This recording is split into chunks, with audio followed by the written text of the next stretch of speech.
लोकसभा निवडणुकीत मतदारसंघातून अपेक्षित मताधिक्य महायुतीला मिळाले नाही। जी चूक लोकसभा निवडणुकीत झाली ती येत्या विधानसभा निवडणुकीत करू नका। या ठिकाणी महायुतीला साथ द्या आणि निवडणुकीनंतर विरोधकांना महाराष्ट्र शासनाच्या तीर्थाटन योजनेतून तीर्थयात्रेला पाठवा, असे आवाहन राज्याचे मुख्यमंत्री एकनाथ शिंदे यांनी केले। शिवसेना शहर प्रमुख प्रमोद नाना भानगिरे यांच्या संकल्पनेतून उभा राहिलेल्या देशातील पहिल्या प्रभू श्रीरामांच्या शिल्पाचा लोकार्पण सोहळा हडपसर हांडेवाडी येथील श्रीराम चौकामध्ये मुख्यमंत्री शिंदे यांच्या हस्ते झाला। या प्रसंगी मुख्यमंत्री सहायता निधीचे प्रमुख मंगेश चिवटे, आमदार चेतन तुपे, आमदार योगेश टिळेकर, म्हाडाचे अध्यक्ष शिवाजीराव आढळराव पाटील, माजी राज्यमंत्री विजय शिवतरे, किरण माळी, संतोष राजपूत, बाळासाहेब भानगिरे आदी मान्यवर उपस्थित होते। मुख्यमंत्री शिंदे म्हणाले की अयोध्येत मोदींनी मंदिर उभारले, उद्घाटनही केले। त्यानंतर पुणे शहर प्रमुख प्रमोद भानगिरे यांनी हडपसरमध्ये प्रभू श्रीरामाचे शिल्प उभारले। ही तुमच्या आमच्यासाठी अभिमानाची बाब आहे। मूर्ती छोटी पण कीर्ती मोठी, अशीच प्रमोद नाना भानगिरेंची ओळख आहे, असे ते म्हणाले।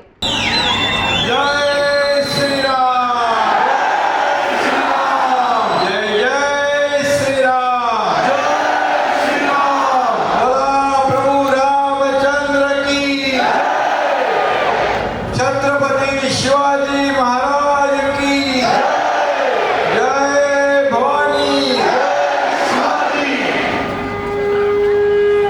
प्रभू रामचंद्राचं भव्य दिव्य शिल्प या ठिकाणी उभं केलं। त्याचं आज भर पावसात लोकार्पण झालं। मी आपल्या सर्व रामभक्तांना मनापासून शुभेच्छा देतो। मनापासून आपलं आणि हे शिल्प उभा करणारा आपला रामभक्त नाना भानगिरे याचं अभिनंदन करतो।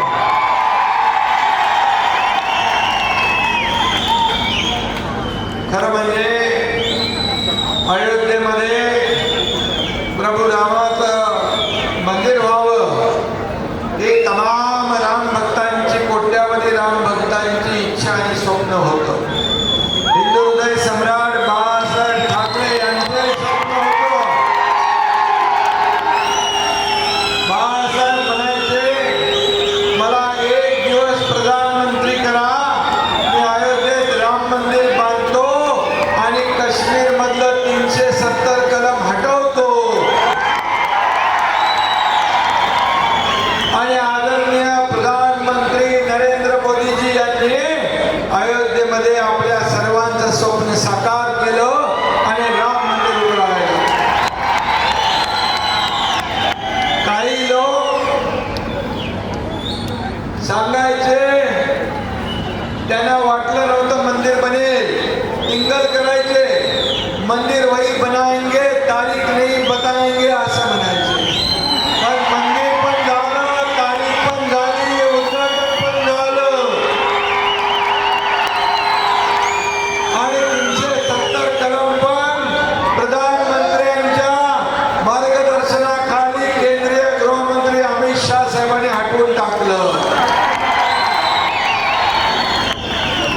आणि आपल्या सगळ्यांची देशप्रेमाची, देशभक्तीचं जे आपण प्रतीक मानतो, खऱ्या अर्थाने आज प्रभू रामचंद्राचं शिल्प इथं उभं आहे। प्रभू रामाच्या हातात काय? धनुष्यबाण। धनुष्यबाण रामाचा कुणाकडे आता? जो नहीं राम का, जो राम के खिलाफ बोलेगा उसका क्या है?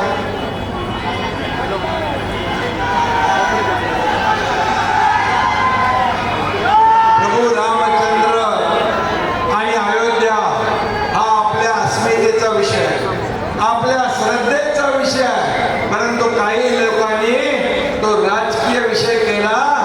त्यांना योग्य तो धडा शिकवायचा आहे ना आपल्याला।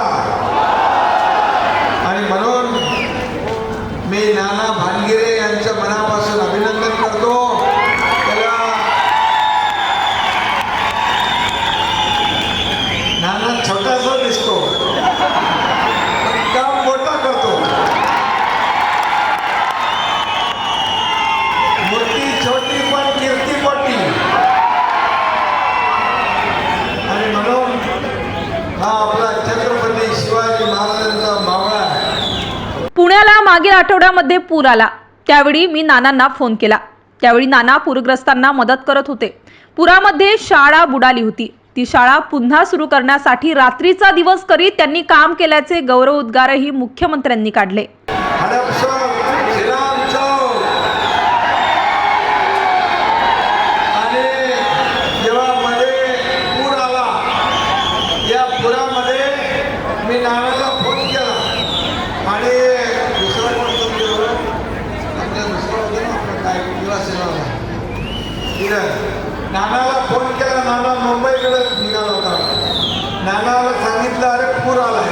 नानाने गाडी वळवली, परत गेला, महापूर आला त्यांच्याकडे, त्यांची सेवा करायला, त्यांना मदत करायला आणि त्या वेळेस मदतीची ज्यांना गरज होती त्या ठिकाणी नाना पोहोचला आणि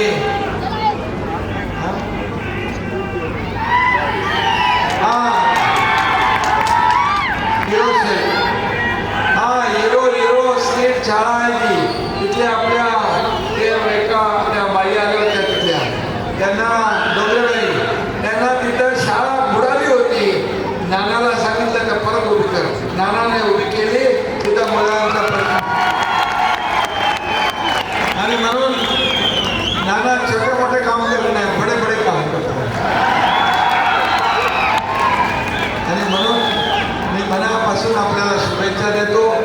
आजच मुख्यमंत्री माझी लाडकी बहीण योजना याच्या मोठ्या प्रमाणात बालेवाडी स्टेडियममध्ये लॉन्चिंग झालं। मला आनंद आहे की रक्षाबंधनच्या अगोदर 1,04,00,000 माझ्या बहिणीच्या खात्यात पैसे जमा झाले। ज्यांचे इकडे जमा नसतील झाले त्यांचे जमा होतील।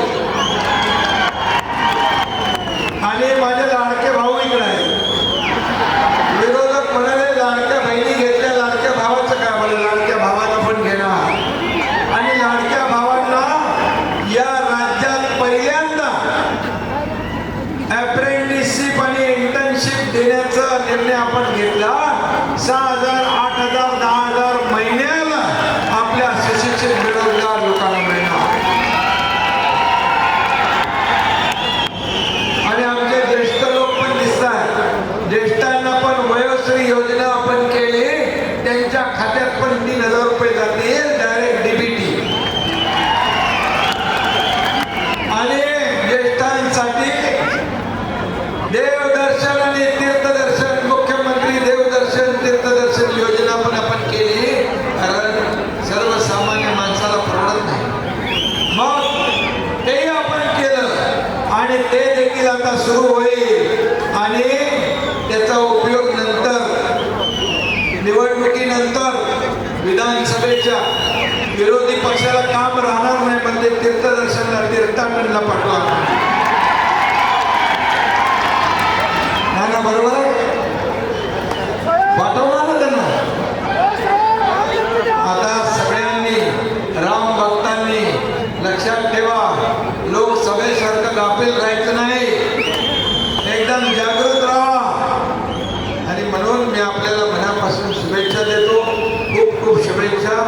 प्रभू रामचंद्राचं मोठं शिल्प उभं राहिलंय आणि ते नानांनी उभं केलं, त्याचे सर्व तुम्ही सहकारी आहात। मी मनापासून आपल्याला खूप खूप शुभेच्छा देतो, मनापासून आपलं अभिनंदन करतो। नानांचं परत एकदा अभिनंदन। नाना तुला धन्यवाद। जय हिंद, जय महाराष्ट्र, जय श्रीराम। शिवसेना उपशहर प्रमुख संतोष राजपूत यांनी हडपसरमधून प्रमोद नाना भानगिरे यांना आमदार करण्याची मागणी मुख्यमंत्री शिंदे यांच्याकडे यावेळी केली। मुसळधार पावसात शिल्प अनावरण झाले, रामभक्तांची प्रचंड गर्दी सोहळ्यात होती। नाना भानगिरे यांचे शक्ती प्रदर्शन आगामी विधानसभा निवडणुकीची नांदी मानली जात आहे। खऱ्या अर्थाने सर्व श्रीराम भक्तांची जी इच्छा होती की हडपसर मतदारसंघामध्ये त्या श्रीराम चौकाला प्रभू श्रीरामाचं नाव दिलेलं आहे, त्या प्रभू श्रीराम चौकामध्ये प्रभू श्रीरामाचं शिल्प या ठिकाणी बसलं पाहिजे। आणि खऱ्या अर्थाने आज सर्व प्रभू श्रीराम भक्तांचा आज या ठिकाणी साक्षात झालेला आहे आणि आदरणीय मुख्यमंत्री एकनाथ शिंदे साहेबांच्या उपस्थितीमध्ये हा लोकार्पण सोहळा झालेला आहे। हजारो श्रीराम भक्त, हजारो महिला या ठिकाणी 5 तास पावसामध्ये थांबून त्या ठिकाणी कार्यक्रमाला येऊन श्रीराम भक्तांची शोभा वाढवली, त्याबद्दल मी सर्वांचं मनापासून आभार मानतो। आदरणीय मुख्यमंत्री एकनाथ शिंदे साहेबांचं मनापासून आभार मानतो। पुन्हा एकदा सर्वांना प्रभू श्रीरामाच्या कार्यक्रमाला आल्या सर्व प्रभू श्रीराम भक्तांचं मनापासून आभार मानतो। धन्यवाद। पुण्याच्या पूर्व भागातील 1938 पासून ग्राहकांना गुणवत्ता व सेवेची हमी असलेले अग्रवाल स्वीट्स म्हणजे नुसती परंपरा नाही तर चोखंदळ खवय्यांसाठी मेजवानी आहे। स्वर्गीय मुन्नालाल अग्रवाल यांच्या प्रदीर्घ वारसा सांभाळत अग्रवाल कुटुंबियांनी